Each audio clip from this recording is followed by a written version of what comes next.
Hello అండి, నమస్తే. అరిసెలు చేస్తున్నామండి. అది మీకు కూడా చూపించాలనుకున్నాను. బియ్యం 4, 5 సార్లు బాగా కడగాలండి. కడిగిన తర్వాత నైట్ మొత్తం నాననివ్వాలి. మార్నింగ్ వాటిని మళ్ళొకసారి కడిగేసిన తర్వాత బట్ట పైన ఆరబోయాలండి. బియ్యం పచ్చిగా ఉండకూడదు, అలా అని మొత్తం ఆరకూడదండి. చూసుకొని బియ్యం పట్టించుకోండి. పొడిలాగా చూడండి, ఈ విధంగా పట్టియాలి. జల్లెడ పట్టుకున్న తర్వాత తడి ఆరిపోకుండా మూత పెట్టుకోవాలండి. 5 కేజీల బియ్యం పిండికి 3 కేజీల బెల్లం సరిపోతుందండి. మంచి బెల్లం తీసుకోవాలి. అది ఇలా చాకుతోని కట్ చేసుకోవాలండి. నల్లగొట్టే కంటే ఇలా చాకుతో కట్ చేస్తేనే అరిసెలు చాలా బాగా వస్తాయన్నమాట. బెల్లం మొత్తం కట్ చేసుకొని ఇలాచీలు ఒక 10, 15 తీసుకొని పొడి చేసుకోవాలండి. బెల్లం ఇలా వాటర్ ఒక చుక్క పోసేసి కొంచెం కరగనివ్వాలండి. చూడండి, బెల్లం ఇలా కరుగుతుంది కదా, కరిగేంత వరకు తిప్పుతూ ఉండాలి. ఇలా కరుగుతుంది చూడండి. కరిగిన తర్వాత మధ్య మధ్యలో చెక్ చేసుకోవాలండి, మనకు పాకం వచ్చిందా లేదా అనేసి. మనకి పాకం వచ్చిందా లేదా అని ఎలా తెలుస్తుందంటే, ఈ విధంగా ఉండ చెక్ చేసుకోవాలండి. చూడండి, ఇంకొద్దిగా రావాలి. గట్టి పడలేదు కదా, మళ్ళీ చెక్ చేసుకోవాలి కొద్దిసేపటి తర్వాత. పాకం ఉండ గట్టిగా అవుతుందండి. ప్లేట్కి వేసి కొడితే సౌండ్ వస్తుందన్నమాట.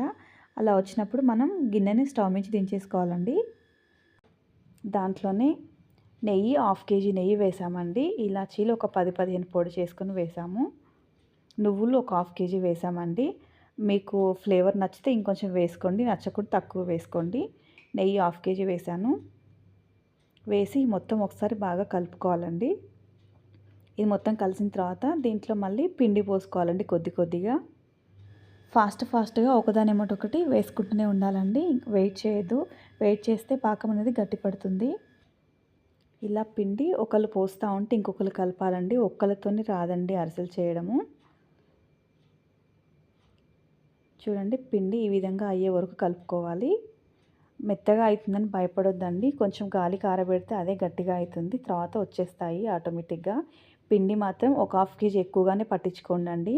పాకం ఎప్పుడైనా లూజ్ అయితే ఏంటంటే మనకి పిండి ఉంటే కొంచెం పొడి పిండి వేసుకోవచ్చు.